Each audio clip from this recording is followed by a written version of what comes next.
Nous aurons l'intervention de Gilbert Moreau. Gilbert, vous êtes le directeur de la revue de littérature Les Moments littéraires que vous avez créée en 1999.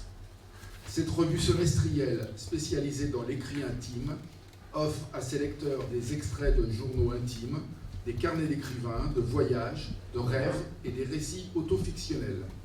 Le dernier numéro de la revue est consacré aux diaristes du Luxembourg et le précédent proposait notamment un carnet de voyage et un extrait du journal de Simone de Beauvoir, ainsi que l'année 1964 du journal de Benoît Groult. Tous ces textes sont des inédits et vous préparez pour avril l'édition du 4e opus du journal de Jocelyne François qui fut prix féminin en 1980. Par ailleurs, vous avez créé en 2019 le partenariat avec la Fondation Clarins, le prix Clarins du journal intime, dont le dernier lauréat est la poétesse argentine Alejandra Pizarnik. En 2019, vous avez introduit la photographie dans votre revue. Quel est l'apport de la photographie dans l'écrit intime? Comment les lecteurs ont-ils accueilli cette nouveauté? Vous allez évoquer le rapprochement entre récit de soi et photographie que vous avez voulu explorer dans les moments littéraires. Pour présenter la revue et comment j'ai introduit la photographie dans la revue Les Moments littéraires.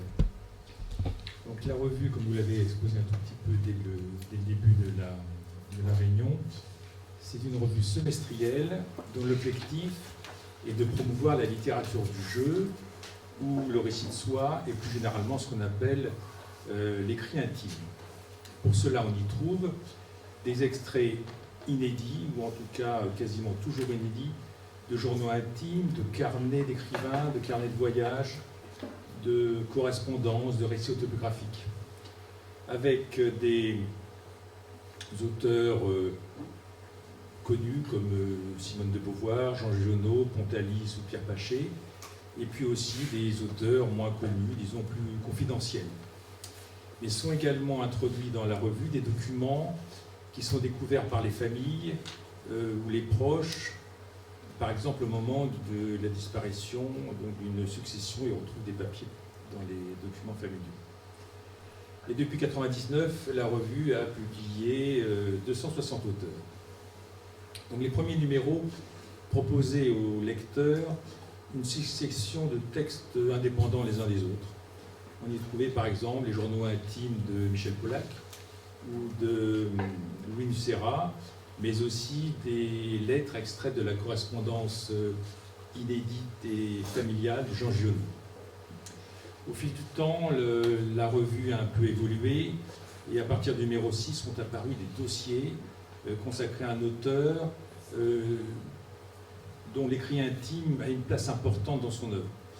Et chaque dossier est composé d'un portrait de l'auteur par un écrivain, d'un entretien où l'on regarde sa vie, mais aussi l'ensemble de son œuvre, et puis d'un ou plusieurs textes inédits de l'auteur. À ce jour, on a publié 36 dossiers, et parmi les auteurs, on peut citer Annie Ernaux, Serge Dobrowski, Pierre Bergogneau, Philippe Forest, Charles Chullier, etc. Autre évolution, c'est l'apparition de ce que j'appelle les numéros géographiques. C'est-à-dire que l'idée est d'offrir aux lecteurs un large panorama des écrivains francophones d'un même pays. Donc le numéro 43, en janvier 2020, était consacré aux diaristes suisses romans, le numéro 45 aux diaristes belges, et on peut noter que ce numéro a été élaboré en partie grâce à la collaboration de Francine Meurice, qui fait partie de ce qu'on peut appeler, mais peut-être que je me trompe, sur la dénomination de l'APA belge. Le numéro 47, en fait, le dernier paru, est consacré aux diaristes du Luxembourg. Donc toutes ces évolutions restaient dans le cadre fixé à l'origine, c'est-à-dire la publication de textes relevant de l'écrit intime. Il en va autrement de la publication, à compter du numéro 41, d'un portfolio d'une dizaine de photographies. C'est cette évolution qui fait l'objet de mon intervention. Et l'apparition de la photo a pu paraître à certains comme étant un peu hors sujet, dans la mesure où, dès la couverture, la revue se revendique comme étant une revue de littérature. Alors, est-ce que j'étais vraiment hors sujet en introduisant la photo? En fait, depuis longtemps, je me suis aperçu que l'utilisation de la photographie comme support d'un récit autobiographique n'était plus à démontrer. Vous avez probablement beaucoup d'exemples en tête. Et je voudrais évoquer 4 auteurs qui m'ont marqué et qui m'ont poussé à introduire la photo dans la revue. Le premier photographe, c'est Araki. Araki, c'est un photographe japonais, un peu sulfureux, comme il est connu pour ses photos montrant des femmes ligotées selon l'art du bondage japonais. Mais c'est aussi un photographe qui utilise la photographie dans le récit autobiographique. On peut dire qu'il a adapté la photographie au genre littéraire japonais qu'on appelle le roman personnel. Je l'ai découvert au cours de 2 expositions. Première exposition, c'était à la Fondation Cartier en 1995. Il nous a montré sa série de ciel intitulée Sentimental Sky. Après la mort de sa femme, en 90, il a commencé à prendre des photos chaque jour du ciel vu de son balcon. L'idée, c'était de dire que le ciel était en quelque sorte le miroir reflétant son état émotionnel. Et ce qui m'a le plus frappé, c'est en 2016, au musée Guimet, il y a une rétrospective de son œuvre qui a été présentée. Et au cours de la rétrospective, il y avait 2 séries de photos tout à fait étonnantes. La première, ça s'appelait Le Voyage sentimental. C'était l'illustration de son voyage de noces qu'il avait réalisé en 1971 avec Yoko, son épouse. Et peut-être plus frappant encore, c'était la 2e série qui s'appelait Le Voyage en hiver. C'était une série qui a été prise en 1990 et dans laquelle il va photographier les derniers jours de son épouse.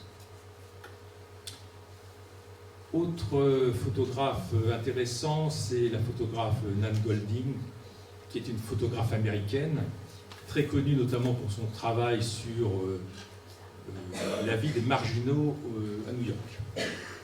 En 1986, elle a publié un ouvrage intéressant qui s'appelle La balade de la dépendance sexuelle. C'est son premier journal intime qui va être publié. Il s'agit en fait d'une série de photos, de 125 photos, qui montrent une incursion dans la marginalité de New York des années 80. Il s'agit véritablement d'un carnet de bord, avec photos et carnet de notes, où elle va nous montrer sa vie, parmi sa famille, ses amis, qui sont des artistes et des marginaux. Et dans un article du Monde, elle disait « La base de mon travail est de montrer le non-dit des relations que l'on cache, que l'on nie. Être dedans et sans distance.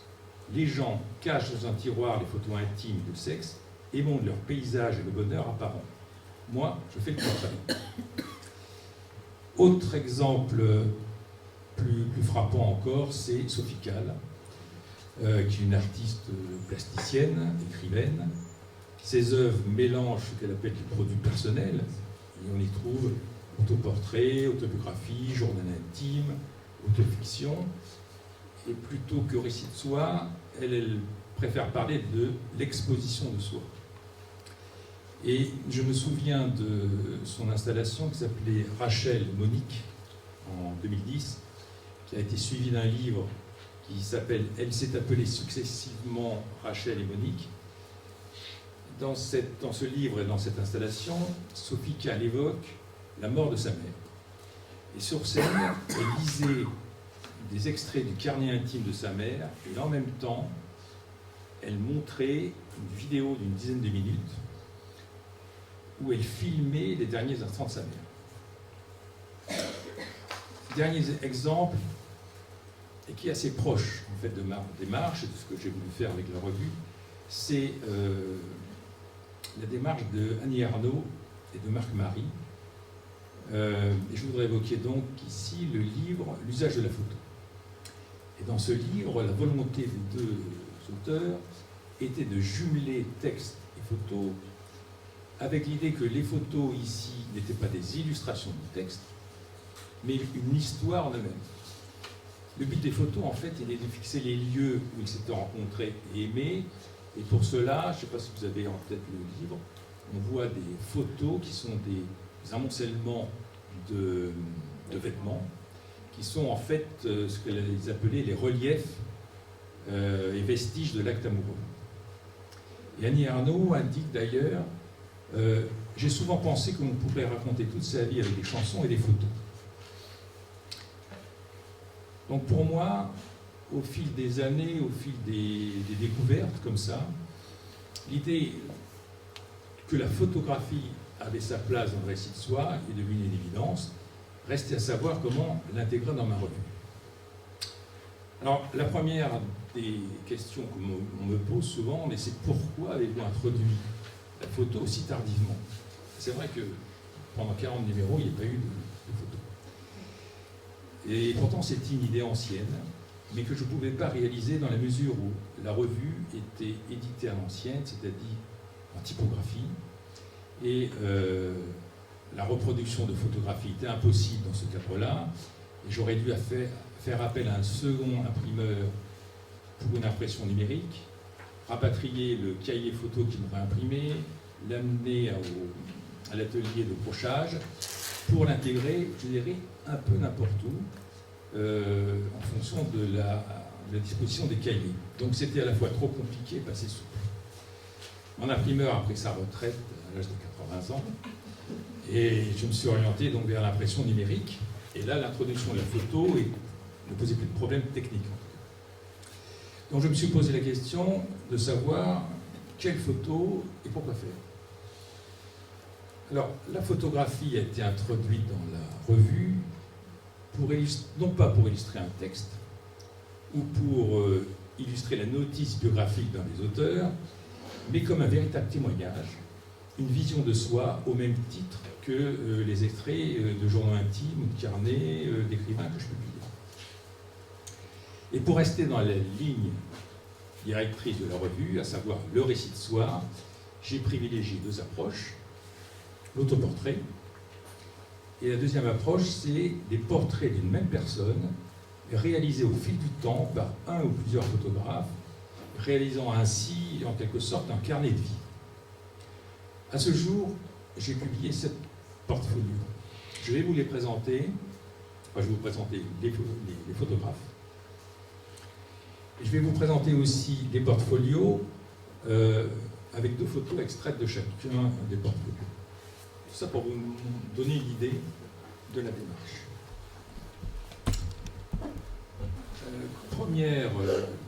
Première photographe, c'est Elina Brotherus. Elina Brotherus, elle est née en 72. C'est une photographe et vidéaste finlandaise. Elle est prix Niepce 2005. Son œuvre est dominée par 2 choses, l'autoportrait et le paysage. Et Elina Brotherus, plutôt que de parler d'autoportrait ou d'autobiographie, elle préfère parler d'auto-représentation. Alors voici les 2 photos que j'avais privilégiées. En fait, les 2 photos sont des photos qu'elle a prises à un moment particulier de sa vie. C'était le moment où elle essayait d'avoir un enfant par une FIV. Donc là, c'est le début de l'expérience. Elle est confiante, elle est plutôt heureuse. Et puis un peu plus tard, elle va prendre une nouvelle photo. Et là, c'est une photo qu'elle prend et qui montre que l'expérience n'a pas fonctionné. Donc c'est une photo où on voit toute la tristesse qui la submerge. Deuxième portfolio. Alors là, je suis parti avec Isabelle Meige. Isabelle Meige est quelqu'un d'assez étonnant. À 20 ans, elle a quitté son Auvergne natale pour monter à Paris, comme elle dit, pour travailler dans les hôpitaux. Et après avoir vu l'exposition Jean Loussieff qui avait eu lieu au Musée d'Art moderne de la ville de Paris, elle décide de lui demander de poser pour lui. Au bout de quelques semaines, il accepte. Et à partir de là, l'aventure se poursuit et entre l'âge de 20 ans et de 42 ans, elle va être photographiée par 80 photographes de renom, auxquels elle va tout simplement dire « Je veux poser pour vous, libre à vous de faire les photos que vous voulez ». Donc, le portfolio que j'ai publié comporte des portraits réalisés par une dizaine de grands photographes, donc Édouard Bouba, Christian Courrèges, Jean-François Boré. Donc, je vous ai choisi 2 photos. La première de Willy Rodis. Alors, c'est vrai qu'à chaque fois, si on connaît un peu l'œuvre du photographe, la photo nous donne une image tout à fait de l'œuvre. Donc c'est Isabelle Mège dans l'œuvre d'un photographe. La deuxième image, c'est celle de Christian Courrèges, qui date de 11 ans plus tard. Et sans ça, que c'est aussi intéressant, c'est de voir le récit de vie. Troisième exemple, c'est dans le numéro sur les écrivains suisses, où là j'ai fait appel à René Grobli, qui est un photographe né en 27 à Zurich. Il s'intéressait toute sa vie à la photographie industrielle et publicitaire et au photojournalisme. Mais, c'est ça qui m'intéressait, en 1952, lors de son voyage de noces en France, il va prendre une série de photos de son épouse. Et je vous ai en extrait 2. La série qu'il a réalisée à cette occasion, il a intitulé L'œil de l'amour. La deuxième.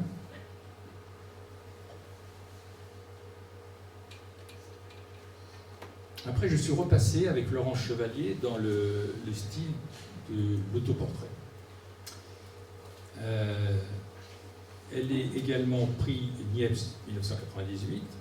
L'autoportrait et la nudité font partie des motifs récurrents de son œuvre.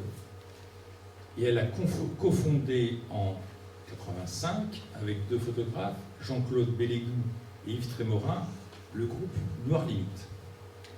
Ce groupe a revendiqué la recherche des limites du photographiable. Et les limites du photographiable étaient pour eux le corps, le sexe, la mort et le sacré. Et je vous ai sélectionné 2 photos, sachant que certaines des photos du portfolio qui avaient été exposées à Bourges ont été censurées par le maire de Bourges dans les années 70. Il avait absolument refusé de voir paraître ces photos dans sa ville. Donc ça c'est la première, et la deuxième est aussi un autoportrait dans la série Corps. Angelas. Angelas, c'est une photographe belge. Son travail photographique se penche sur le quotidien. La forme privilégiée qu'elle a choisie, c'est le journal intime, mais un journal intime où se mêlent dessin, collage, photographie, citation, court texte. Et elle y développe les thèmes de la féminité, du désir, de la maternité, du couple et de l'avancée en âge. Elle a commencé ses autoportraits à la mort de son mari, et ces autoportraits montrent le vieillissement et les blessures qui s'inscrivent à même la peau. Ah, c'est la deuxième photo, pardon, d'Anne de Gélas. Le photographe, c'est Olivier Roller, que vous devez connaître probablement, puisque ces photos paraissent souvent dans Télérama, dans le journal Le Monde, ou bien dans Le Matricule des Anges. Et depuis 2009, il réalise une fresque photographique sur les figures de pouvoir, où figurent à la fois les politiques, les financiers, les intellectuels, les publicitaires. Ce qui m'intéressait dans sa démarche, c'est que depuis plusieurs années, Et plusieurs fois par an, il photographie sa mère. Et donc j'ai publié 10 photos de sa mère qu'il a photographiées sur une longue période. Donc la première, c'est 99. Et pour montrer en fait l'idée d'un récit de vie, la deuxième photo que je vous ai choisie, elle date de 2016. Et la série s'appelle La Moette.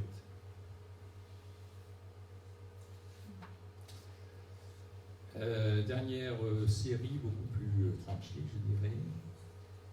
C'est une photographe luxembourgeoise. Donc ça paraît dans le numéro consacré aux diaristes luxembourgeois. Elle est photographe. Elle a soutenu une thèse qui avait pour titre « Les vues de dos, la photographie, espace d'identité et de création ». Ce qui m'a intéressé, c'était ça, c'était sa vision des vues de dos. Et en évoquant son travail, elle dit la chose suivante: « Je me lance comme défi de considérer mon dos comme mon autre visage et de le donner à voir comme signe d'identité. Mon autoportrait commence par ce changement de posture, où pour être là, je tourne le dos à l'objectif photographique. »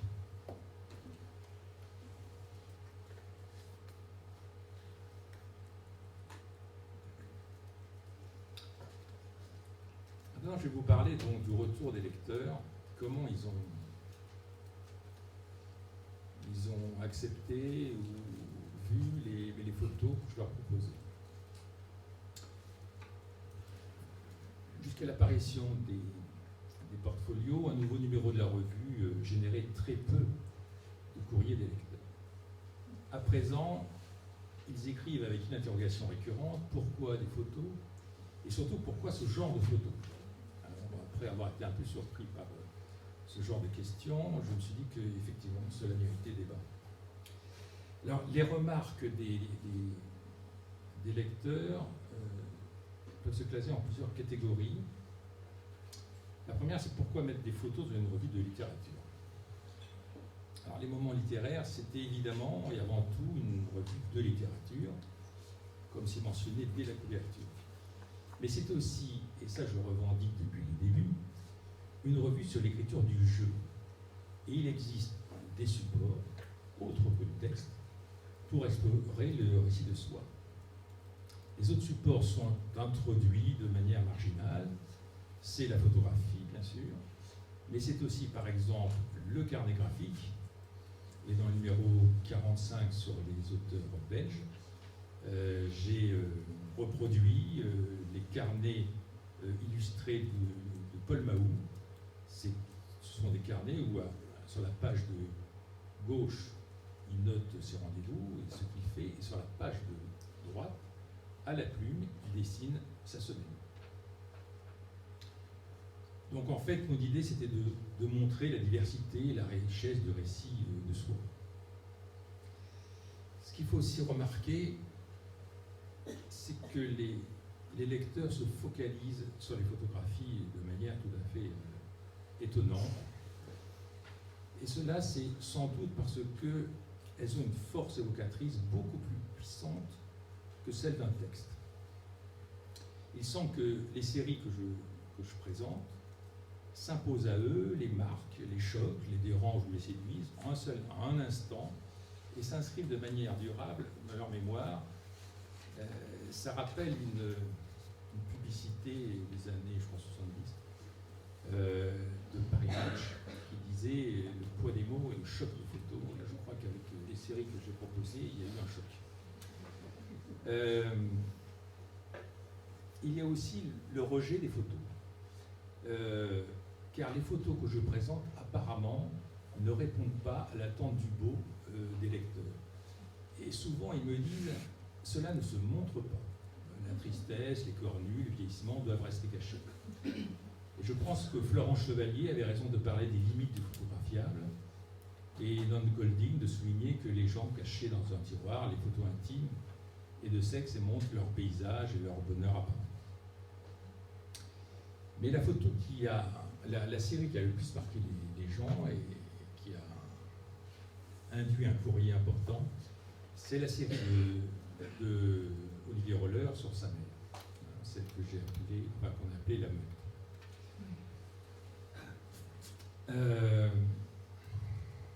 Et je pense que parfois, derrière le rejet des photos, se cache le refus de voir ou de se voir. Et dans une lettre, à propos de cette série, une lectrice m'avait écrit qu'elle ne comprenait pas comment un fils avait osé prendre et publier des photos de sa mère âgée. En fait, ça m'a fait repenser un peu à un livre de Roland Barthes où il disait que la photographie, c'était le « ça a été », c'est-à-dire le souvenir d'un moment de notre vie. Et pour moi, je pense que pour certains lecteurs de la revue, la photographie, c'est le « ce sera ». C'est-à-dire, ce sera moi dans 10 ans, dans 20 ans, peut-être dans 30 ans. Et donc, il y a un refus de se projeter dans cet avenir, un refus de se voir vieillir quand on voit ces photos de la Meute. Je pense aussi que la photographie a une force d'évocation qui est bien plus importante que les textes. Rarement un livre m'a donné autant d'émotions et de chocs que les photos que j'ai publiées, à part peut-être un livre que vous devez peut-être connaître, c'est le livre de Christa Wolf, qui s'appelle Un jour dans l'année, et le deuxième volume c'est Mon nouveau siècle, un jour dans l'année. Christa Wolf avait répondu dans les années 60 à un journal soviétique qui s'appelait Les Elestia. Christa Wolf était une écrivaine d'Allemagne de l'Est. Ça nous amène à une époque totalement révolue. Enfin, c'était bien l'Allemagne de l'Est et l'Union soviétique. Et donc l'idée c'était de demander à des écrivains du monde entier d'écrire leur journal intime sur une journée bien précise. Les autres écrivains avaient abandonné très vite l'idée, seul Christa Wolf avait continué au cours de sa vie à écrire cette journée. Et dans le second volume, les dernières années de sa vie sont racontées de manière très, très rapide, et elles défilent très vite. 4 ans de sa vie se déroulent en à peine une trentaine de pages. Et la dernière année, le 27 septembre, nous sommes un mois avant sa mort, et elle n'a même pas la force de finir son texte à la main. Donc on perçoit la difficulté de vivre cette déchéance d'une manière assez forte. Donc voilà mon intervention. En conclusion, je voudrais dire que les textes sur la souffrance humaine, le naufrage de la vieillesse ou de la sexualité sont admis par les lecteurs de la revue. Et manifestement, il en est autrement pour les photographies qui explorent ces sujets. Alors, doit-on pour autant éviter de mettre le regardeur hors de sa zone de confort, en lui proposant que des photographies conformes à sa vision du monde et du beau? Moi, personnellement, je ne le pense pas. Ce n'est pas la démarche de la revue, qui va continuer à rechercher dans le travail du photographe la part d'exploration de l'intime qu'il nous propose, et ainsi offrir un large éventail de récits de soi. Voilà, peut-être au cours des débats qui va suivre, j'aimerais connaître vos réactions d'une part sur l'introduction de la photo, mais surtout sur les séries elles-mêmes.